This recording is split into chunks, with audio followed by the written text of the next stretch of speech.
أعوذ بالله من الشيطان الرجيم. بسم الله الرحمن الرحيم. يا أيها المزمل قم الليل إلا قليلا نصفه أو ينقص منه قليلا أو زد عليه ورتل القرآن ترتيلا إنا سنلقي عليك قولا ثقيلا إن ناشئة الليل هي أشد وطئا وأقوم قيلا إن لك في النهار سبحا طويلا واذكر اسم ربك وتبتل إليه تبتيلا رب المشرق والمغرب لا إله إلا هو فاتخذه وكيلا واصبر على ما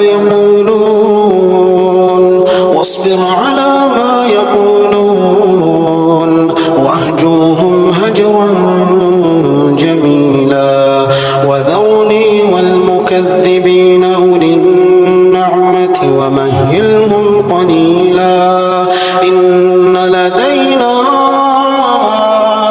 أنكالا وجحيما وطعاما ذا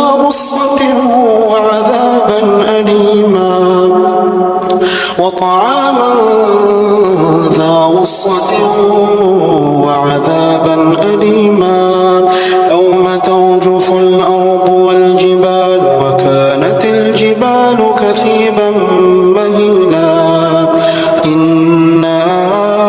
أرسلنا إليكم رسولا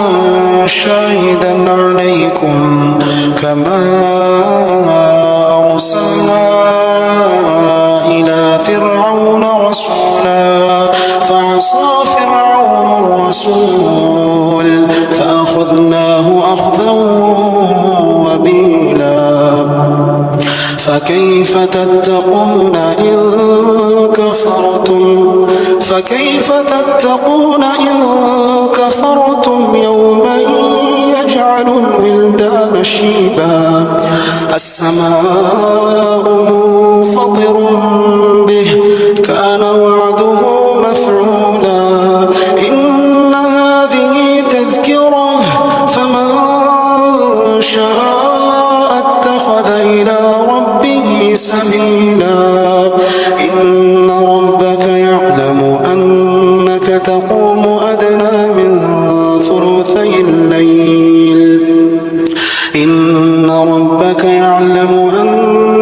تقوم أدنى من ثلثي الليل ونصفه وثلثه وطائفة من الذين معك والله يقدر الليل والنهار علم أن لن تحصوه فتاب عليكم فاقرؤوا ما تيسر من القرآن علم أن سيكون منكم مرضى وآخرون يضربون في الأرض يبتغون من فضل الله وآخرون يقاتلون في سبيل الله فاقرؤوا ما تيسر منه وأقيموا الصلاة وآتوا الزكاة وأقرضوا الله قرضا حسنا وما تقدموا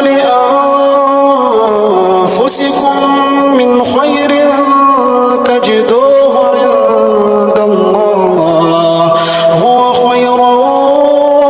وأعظم أجرا واستغفروا الله إن الله غفور